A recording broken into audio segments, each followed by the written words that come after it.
Welcome to Mintel's Little Conversation, real conversations with actionable insights into what consumers want and why. I'm your host, Andrew Davidson, based in New York. The new Heartland is America's missed majority, a cultural segment spanning 26 states across the Midwest, South and Southeast, representing $7 to $8 trillion in buying power. What's different about New Heartlanders is not who they are demographically, it's how strongly values like family, community and faith show up in decision-making and daily life. Many brands don't understand those cultural differences and that can prove costly. Today, I'm delighted to welcome Paul Jankowski, founder and CEO of New Heartland Group, a strategy firm whose clients include Visa, Pepsi, BlackRock and Starbucks, and is the person who first identified the New Heartland as a distinct cultural segment nearly 2 decades ago. He's also a longtime friend of Mintel and author of The New Heartland Speaks, a marketer's guide to reaching America's most powerful cultural segment, as well as other books on the topic. Paul, welcome to the pod. Where are you joining from today? Great to be here, Andrew. Thanks for having me. I'm right here from Nashville, Tennessee, right in the intersection, the heart of the New Heartland. Excellent.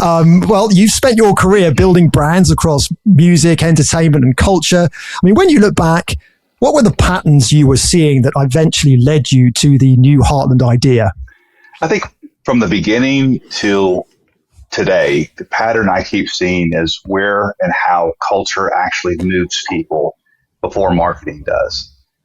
So when you work in music and entertainment, you learn really quickly that people don't fall in love with a marketing plan or a media plan. They have this emotional connection to whether it could be music, it could be a CPG campaign. It's how does that brand emotionally connect with this group, especially with this group. Was there a moment, when you realized, the industry was fundamentally misreading this sort of huge swath of the country?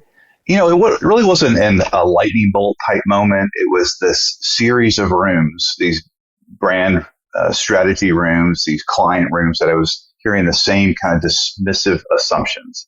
I'd be with really smart brand teams or agency folks and hear things like, Heartland consumers are really behind, or they're not our growth audience. That's if they even accounted for the New Heartland, which pretty much has been no one up to this point. They would think they're just this rural conservative market, and that's just not the world that I know. So I finally got tired of trying to explain this, right? So I said, how can I convey what I know is, in my heart, but do it at scale? So I can't go to a brand and say, this one guy thinks this. So the only way I knew how to fix that idea was to get in my F-150 and drive 2,500 miles through the middle of the country, armed with a Sony Handycam, and I'd speak to anyone who would listen or have a conversation with me. And the questions I would ask were things like, when you wake up in the morning, what's important to you? What motivates your life? And the answers I got back were just fascinating. I still reveled in those answers because those answers still continue to this day. Things like loving where I live, keeping your word, hard work, those kinds of things. But what really rose to the surface was this idea around my faith, not my religion. Right. My connection to my community and my definition of family, which is pretty different in the Heartland. That sounds like a fascinating experience. What were some of the states that you hit on that journey? I hit all the states in the middle of America that 2,500 miles would get me to. So think of the Midwest, the Southwest, and most of the Southeast. Yeah, I mean, nothing like sort of getting on the ground and really hearing directly from consumers. For sure, because none of this is being reflected in data. It's really in the conversations from this group. And this group isn't always going to show up in polling. We have a few examples of that over the last 10 years, especially, where polls thought the Heartland or the New Heartland was going to vote a certain way, and they were very, very surprised. And the reason for that is because folks in the New Heartland aren't really going to always tell you what they believe. They may tell you more what they think you want to hear. Yeah, it's so fascinating. I mean, you first identified it back in, you said 2008. I mean, how did you originally then define the New Heartland? And then this is sort of, I guess, a two-part question. So what's changed then since then? Because we're nearly sort of 2 decades on. So we started with the geographic barriers or boundaries. And the way I did that, I looked at the 26 states that were what I believe represent the new heartland. So Heartland traditionally was considered Midwest. So anything between the Hudson River and the Pacific Ocean was kind of flyover states or filler in a lot of people's minds, especially on the coast. But I thought it was bigger than just the Midwest. And as I started doing more research and looking at more data, census data, and just from my own lived experience, I said, it's way bigger than that. So we started with the 26 states. It's a very, very big, very diverse group, but it's woven together by this core line of culture, values, and lifestyle passions. And you say, I guess, has that changed over time?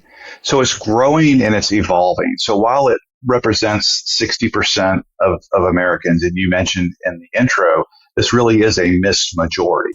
What's also missed is the impact of the $7 to $8 trillion in buying behavior or buying power of this group. But since COVID, an interesting thing has happened. This great relocation from the coast to the middle. And that was driven by affordability and just this idea of aligning with these new heartland values and lifestyle. Yeah, so I guess the ranks of the new heartland have swelled as you had folks moving from the coast into the new heartland. Potentially that could impact values, I guess, over time. It does. It impacts values. It impacts a lot of things. And what we're finding is the folks that are coming from the coast to the middle typically they're coming for that reason. I think they're aligned with those values, as I said, but they're also bringing some different perspectives, and it's a cool thing to watch how this middle is evolving. Yes. I mean, what do you think marketers still get wrong then about this audience? Well, there's many things. So the first thing I see is this treating it like first of all, they don't look at it at all. So that's number one. Number two, they look at it as a demographic. Or they look at it as this political category, and it's just wrong. That's a great way to start off on a wrong path to building a strategy for New Heartland, because it's really more of a mindset. Yes. I think a few more mistakes they make is they confuse faith again with religion or politics. And faith in this context really isn't about your religion; it's about meaning and grounding and humility and believing in something bigger than yourselves. And second, they reduce family to kind of this stock photo nuclear household. Whereas in the new Heartland, family is much broader. It's parents and cousins and your chosen family. And, I'm Uncle Paul to 5 non-blood related people. And the third one is that they think community is a location, and community is not a location. Community is something you do. So that's more than one mistake. There's several mistakes that kind of lead. Yes. They compound. I mean, because it's such a compelling message. Why do you think it's not, or do you think it's just not resonating with marketers, or why? And if that is the case, why is that? I think it goes to a cultural bias. I think it goes to, I don't know that group, therefore I'm going to look at the data and let it tell me what this group is. I'm not comfortable going to this group. I think brand teams go into planning sessions with a cultural bias, and it's not it's not on purpose. It's not meant to happen. It's just a kind of a human positioning. So they go to this default position. They say all the stereotypes that I mentioned earlier. Well, that's at the end of the day, you've got to. It's marketing 101 is like knowing your customers, isn't it? And really understanding who your customers are. Do you find that brands ever sort of push back on this idea? Is there any, what are the most common objections you hear? I think what I hear mostly is we're a national brand and we need a national campaign. And we're like, absolutely, you do. Pretty much every campaign, the brands that we work with are national in scope. But being national doesn't necessarily mean you're culturally relevant. So you can have a national message. The message doesn't need to change. Perhaps, though, you reconsider the channels in which the message is being delivered, the influencers you're using, and the context of where that message is being delivered. So I have many examples where a national brand with a national campaign will do local radio or TV spots and mispronounce the local community. Oh my gosh. And that's just lazy. Yeah. It's just terrible. It's lazy. It immediately exposes you as, a carpetbagger or someone who doesn't really care enough about our community to talk to us right. I know it's kind of almost shocking because we live in an age where people talk about one-to-one marketing and personalization, and so the fact that marketers are missing this, and obviously they clearly are, is quite it's quite shocking to me in many ways, and also obviously it's a huge wake up call what you're saying. Perhaps could you get? Who's getting it right? Could you give an example of a brand that's getting it right? Sure, I think there's a few. I think Fritos has done a really good job in the last campaign. They came in with Fritos has been around forever, right? So we helped them take this iconic brand and dust it off a little bit. And they looked at it as how do we reintroduce ourselves to the new Heartland? So they leaned into nostalgia, and a lot of times nostalgia is mistaken for old and tired, but actually nostalgia in the new Heartland is really about influence. So it's not just looking backwards; it's how did nostalgia influence these current traditions and these recipes and family trips and those kinds of things. So we helped them bring in they created it's called Down for Anything campaign. We worked with a country artist called Thomas Rhett. And the reason Thomas Rhett worked is because he was a self-proclaimed Fritos fan, and the campaign really connected to his fan base. So it was a really wonderful strategy around a very iconic new Heartland type brand. And another example is Mountain Dew. Mountain Dew was all about action sports for 25 years. And so after we started looking at their sales, we started, really trying to understand what they were trying to achieve with that. We said, what if we align more with the lifestyle passions of your current consumer? We call it dance with who, bring it. So you're kind of stiff arming these folks, and you're saying, hey, aspire to be cool skateboarder and snowboarder, but the folks that are drinking your product are heading to the deer stand or to the lake to hunt and fish, right? So that's where we help them realign to this outdoors pillar, which is working really well for them because it's more about the lifestyle and the culture that they were already in. They just didn't realize it, and it's working really well. It's so interesting. And do you find that the brands that sort of embrace it are they generally new Heartlanders themselves, the folks that you're dealing with?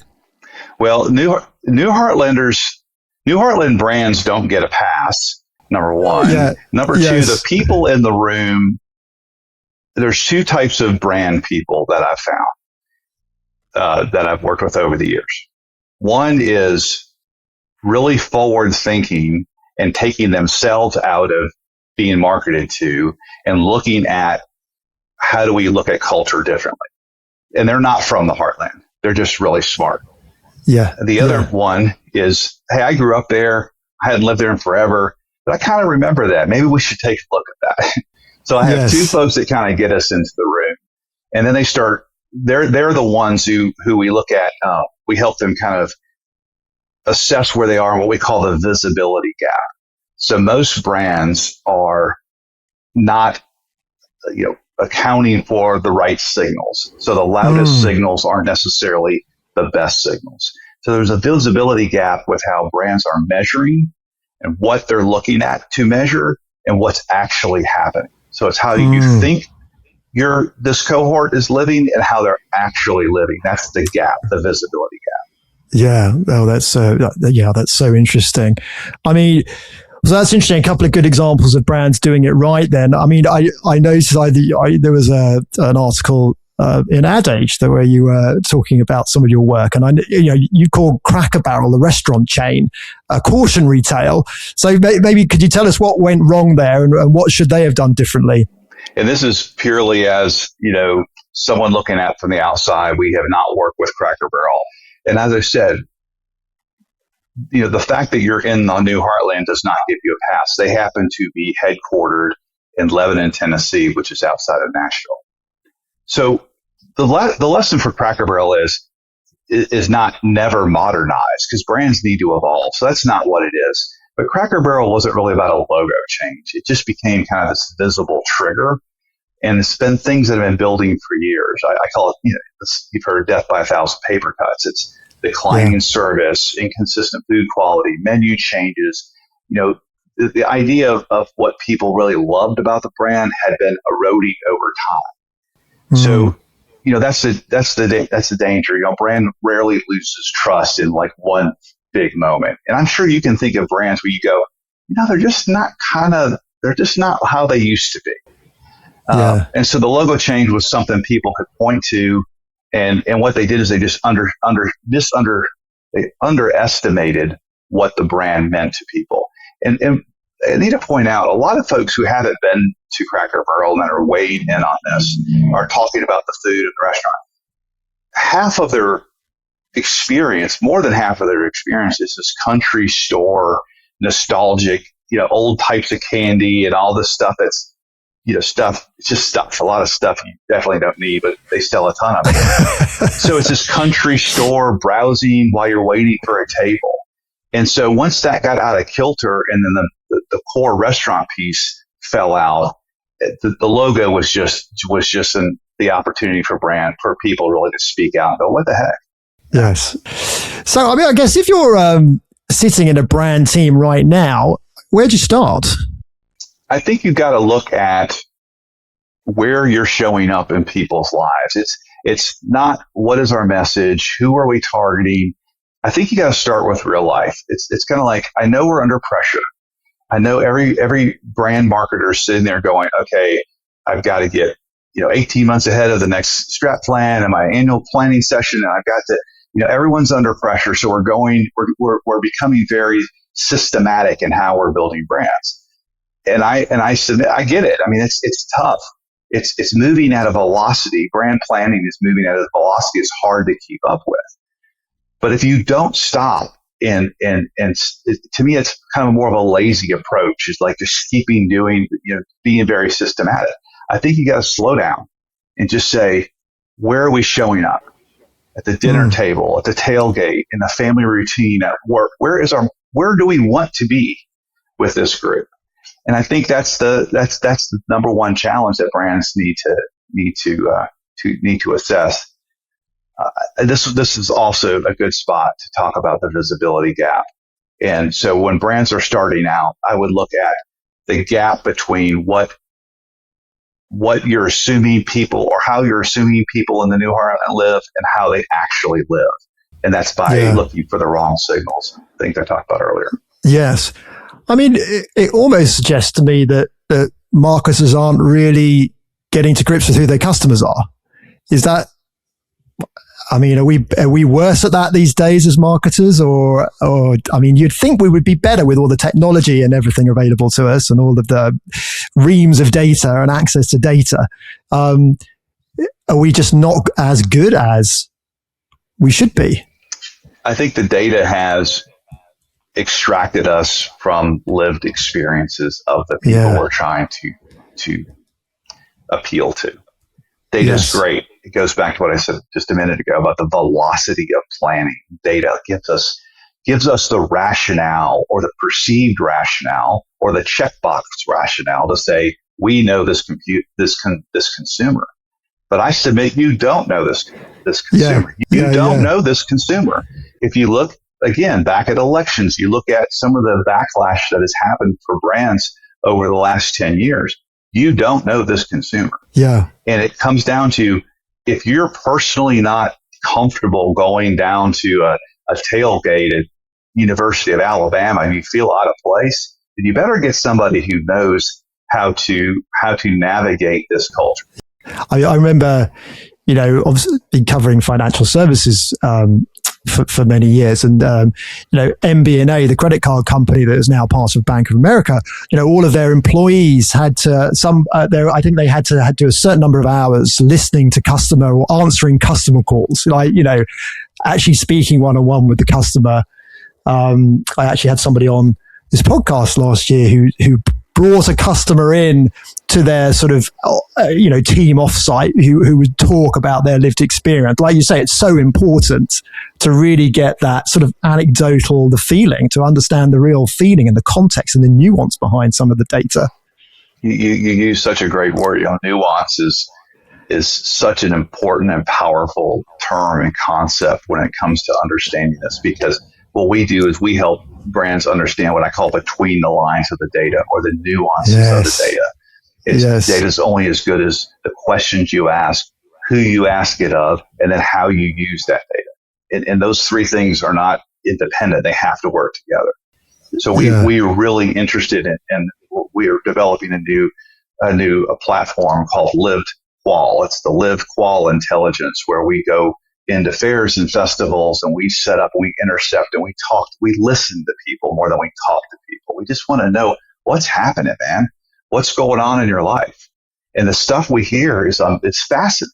I was going to say, is it, if you were just starting out and you had no idea, if you were, say, on the coast and you were thinking about this from a brand perspective, it sounds like probably quite a good idea would be to hit a fair or a festival. Would you say that's a good plan? And I'd like to be there because I'd like to video your reaction. I'd like to see when you see deep fried butter at the Texas State Fair, or deep fried literally anything. But that's the beauty of this new Heartland consumer. There's so much beauty to it. It's so layered. But at the heart of it is the heart. The heart of it is people caring about people. At the beginning of the settling of the new Heartland, this rooted in agrarian lifestyle. If you did not work with your community, you didn't live. You weren't able to raise a barn, build a barn, or have beef or milk or whatever, vegetables. So this idea of community still, I think, is the underlying foundation of how this group operates. And the other thing is the expectation. A handshake is your bond. Your word is your bond. You have an expectation from each other. Therefore, you have an expectation from brands to do what you say you're going to do. Don't think that because we talk funny or from not a major city or an urban center that we don't know what's going on. You will learn quickly that if you stereotype or overlook or dismiss this group, and you've seen it, what has happened to several brands, it can cost your brand significantly. Oh, sure. No, I can see that. And it also seems like a huge opportunity for, I guess, regional or other players to compete against national brands by doing the right type of marketing in the new Heartland. Yeah, it gives you a little more permission, but as I said earlier, it doesn't give you a pass. You still have to do it right. Yeah. How was the term, the new Heartland? Was that a term that was around before you populated it? Or made it more popular, rather? No, it was the best I could do creatively is to come up with the new Heartland, because it was just trying to, like I said, show this expanded idea of how this massive and diverse culture is bound together. So it went from the Midwest to this larger geographic area, and then has grown into this mindset. Yes. I love it. It's a good phrase. I mean, of course, and the way you're using it then to talk about the heart in New Heartland, it obviously plays out very, very nicely with some of the values that you're describing. I mean, so how does the New Heartland evolve? I mean, does it, as we look sort of ahead, is it something that marketers should expect that it has a bigger influence on American culture going forward?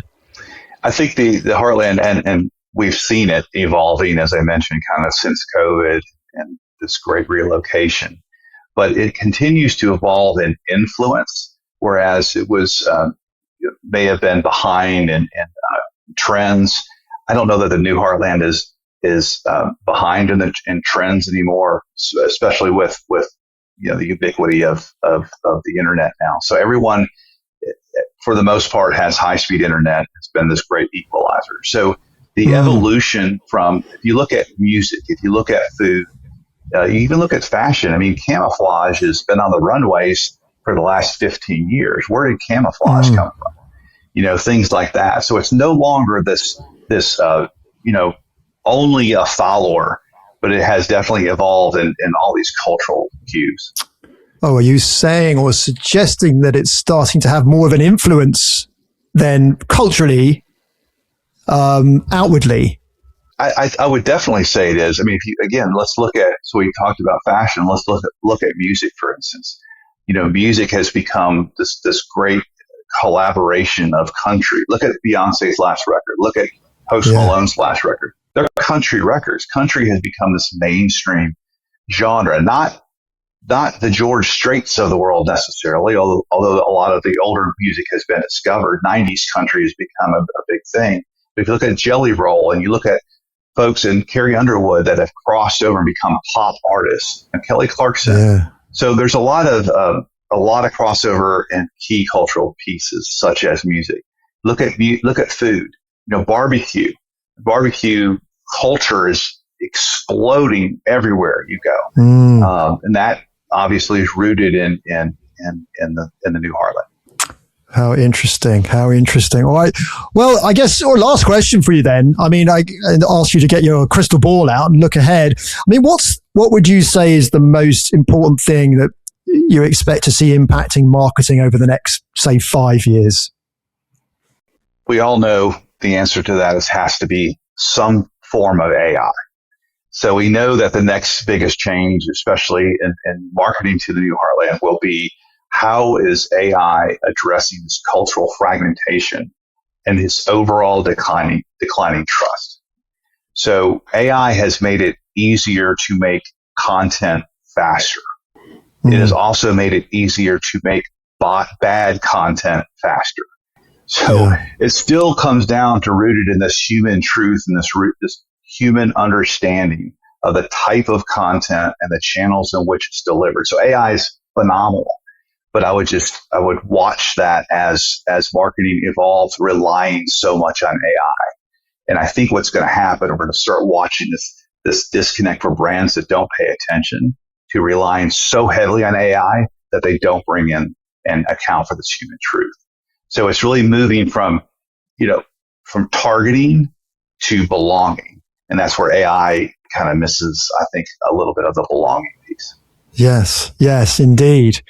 Well, yeah, so much going on in that space. Well, thank you, Paul. This has been a great and fun conversation. Where can listeners find your work if they want to look up your work on the New Heartland? Newheartland.com. I'm on LinkedIn at Paul Jankowski, and that would be the best places to contact me. And I love to have conversations, as you can tell. So reach out to me anytime. Paul at newheartland.com is my direct email. Excellent. Well, thank you once again. Well, the New Heartland clearly isn't a niche. It's 26 states and $7 to $8 trillion in buying power. Get it wrong and you pay for it. Get it right and the upside is significant. And as Paul has shown us today, understanding the consumer is that critical first step. The conversation doesn't end here. Head over to Mintel's LinkedIn and Instagram. Let us know what you think. We'd love to hear your thoughts. You can also check out my Lightbulb Moments blog. And if you want to know more about Mintel, visit mintel.com and sign up to become a member of our free Mintel Spotlight community. Make sure you never miss an episode by subscribing on Apple Podcasts, Spotify, or wherever you get your podcasts. Goodbye for now, and we'll catch you next time on Little Conversation.